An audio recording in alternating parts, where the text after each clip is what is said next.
Have you ever heard the term that our senses are fooling us or that we are all just deluding ourselves? Well, it could be that it's a bit extreme, or it could be it's kind of true. Because what is true and what is not true? I read this book from Derek Sivers. He just published Useful, Not True. So it was about the thing that everything is about our perception. So if you have like a fight with your spouse, it kind of frames your day towards everything in your life, in your work day, being negative. But then again, not everything was negative. You just perceived it so. Perhaps you didn't even have a fight with your spouse. You just had a disagreement. Perhaps you didn't even have a disagreement. You were just telling her your position and you telling her position. It's just a matter of positions and perspectives. The book, Useful and Not, is about perspectives. It's about how we see that other people kind of don't realize it's just their perspective. But mostly we don't see it for ourselves, that we just have a perspective. We just have useful, but perhaps not true perspective of things. And useful because it's useful for our life to think we are good at our work, because that helps us motivate us, because that helps us be better. It's useful to be considered that we are a good spouse, because that means that we are motivated to do good with our other spouse. It's useful to have a delusion you're a good father, because then you're going to be try and be a good father. It's also useful to be considering that you are a good person, that you're intelligent, because that you're going to mean you're going to be of high moral standards. It means you're going to be trying to learn more. What's not useful is you're deluding yourself in a negative way, that you're a failure, that you're always failing, because that primes your mind, so to speak, that everything's negative. So Useful Not True is a great book. It teaches you that you can adopt different perspectives in different segments of life. It gives a really nice example of a boxer. When he's training, he has a perspective that he has a long way to go. He has to train hard because he needs to be better. But when he gets into the ring, he has to have the perspective he's the best. He's going to be the winner, because that helps him win.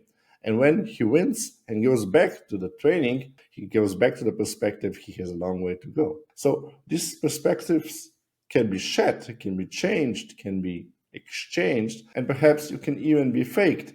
Fake it till you make it. It can be faked in that sense that you can fake it till you actually do something really good. It's a great book about how we actually self-delude ourselves that we are something that we are not.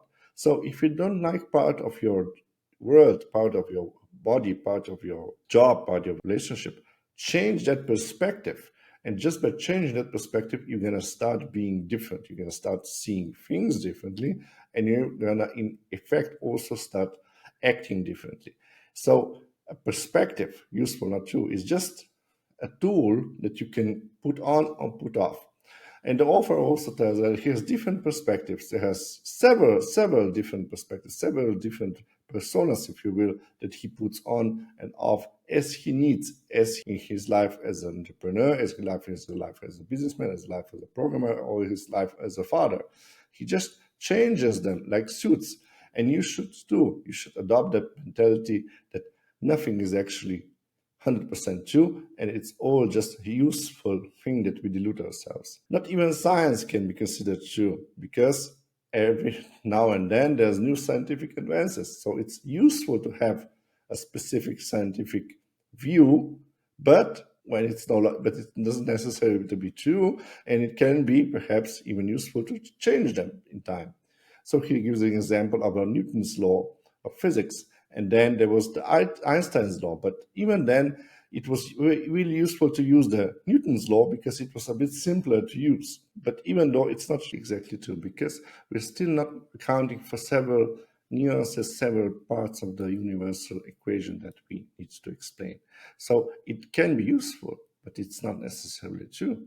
That doesn't mean you should throw it out the window. It just means you should consider, when you're dealing, not as a scientist perhaps, but as a normal person, with something, you should shed and adapt and exchange your views, your adaptations, your delusions as you need them. And they are just that, a delusion. That's useful delusion, but not necessarily true.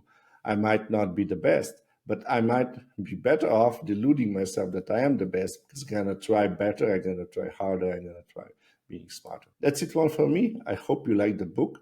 I think it's a really nice book, and you can buy it from the author's webpage. I think I'm going to put the link below if you want it. Bye.